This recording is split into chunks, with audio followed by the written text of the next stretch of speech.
All right. February 2nd, 2013. To U.S. Embassy staff, Tel Aviv, Israel. From Dr. Elizabeth Vann, Brockton Public Schools, Brockton, Massachusetts. Regarding visa application of Ahmed Tarazi. To whom it may concern, I taught Ahmed at his school in Gaza during the fall semester of 2011. Not for the whole semester, but they don't have to know that. I found his work, I can't say anything about his work because I never succeeded in getting that class to do any work. He was willing to take positions contrary to most of his peers. I feel he has leadership potential. I would strongly support his application for a visa to the U.S. because I think he's the kind of person that the United States ought to welcome.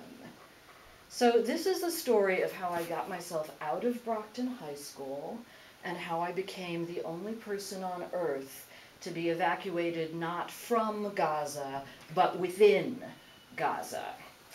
It wasn't that I didn't like the high school. I actually liked teaching at the high school a lot. However, the building made me sick. So I tried all sorts of things for a lot of years to get out of the high school, including I had a voluntary transfer request on file for 5 years. And all I kept hearing was, but we have to place everybody coming back from a leave. We can't do any voluntary transfers. So when I saw this Gaza gig online, I thought, if I go on leave, they'll fill my position at the high school and then they'll have to put me somewhere else when I come back. So I thought, Brockton, Gaza, how hard could it be? So the deal was, go teach at this English medium school in Gaza.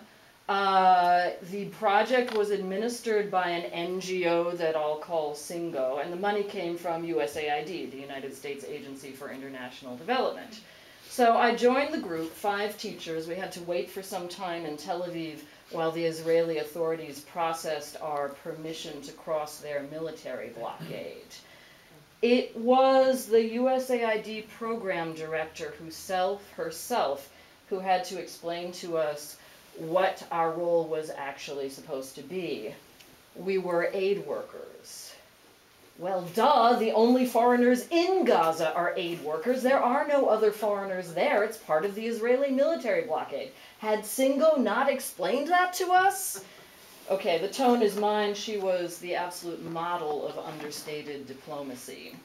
So she explained that this aid project was designed to get this school an American accreditation that would make it the only school in Gaza to have an internationally recognized accreditation. And we were supposed to help do this by mentoring the Palestinian teachers in Western teaching methods. We pointed out that we had a contract with a job description that said not a single word about this, that we had been given full teaching loads with no scheduled time for any kind of mentoring, and that if we ourselves had not been told this, what chance was there that Palestinian teachers were going to want to be told how to teach by a bunch of foreigners? She said, that's for USAID to work out with Singo. You guys just follow your job description. She emphasized that USAID valued transparency and that they wanted to continue to hear our voices once we were behind the wall. When one of us asked point blank, has Singo been transparent with you? She said, sadly, generously, Singo is very inexperienced. That's why I call them Singo, sadly inexperienced NGO, although there are a couple of other in words that come to mind. So when we got to Gaza, we found that the story of the school was this. They had been founded in 2000 to be a sort of a peer to other Middle Eastern English medium schools, and they had had a wonderfully lavish facility in the north of Gaza, which at that time, 2000, was a posh and safe location. However, when Israel withdrew in 2005, that became the front line. And the school got caught up in the factional civil war, which ultimately ended with Hamas consolidating control of the Gaza Strip. So in 2006, all the international teachers and the administrators had to be evacuated, which left the school in the hands of Palestinians who, okay, circumstances like that, it's kind of a matter of luck who gets left in charge, and this school's luck was not good. And then in 2009, the Israeli Air Force destroyed the school. So they were just too near the front line, and I have heard it on good authority that yes, the school was being used to cover rocket launches into Israel. So they rented a building in the center of Gaza City, which then was a much safer location. Too bad that didn't bring safety into the actual school. In order to survive, they had drastically reduced their tuition. They had more than doubled the student body between 2009 and 2011.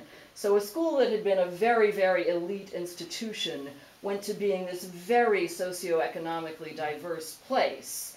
Well, there was no integration plan. There was no discipline plan. In fact, there was no planning of any sort. There was no support for the teachers who, contrary to our fears, begged us to intercede with the administration. Maybe they'll listen to you. So all this strife and chaos and kid-level class warfare that was going on led me to riff on the old Tom Lehrer classic. Oh, the rich kids blame the poor kids, and the poor kids blame the rich kids, and the teachers blame the students, and everybody blames the Jews. The last straw for USAID was when one of the 12th graders sent my colleague off to the November vacation with the words, "We pray to Allah that you die."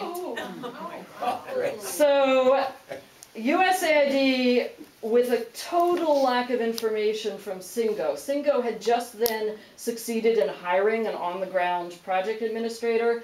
The guy did not even manage to cross the border successfully. He got himself stuck in no man's land after both sides had closed the border for the weekend. So they reacted like a TSA agent. They said, get that student and that teacher out of the same environment. So Singo responded by firing my colleague, allegedly on grounds that, quote, include your complaints about your safety, but we think maybe it had more to do with him and me ratting them out to USAID.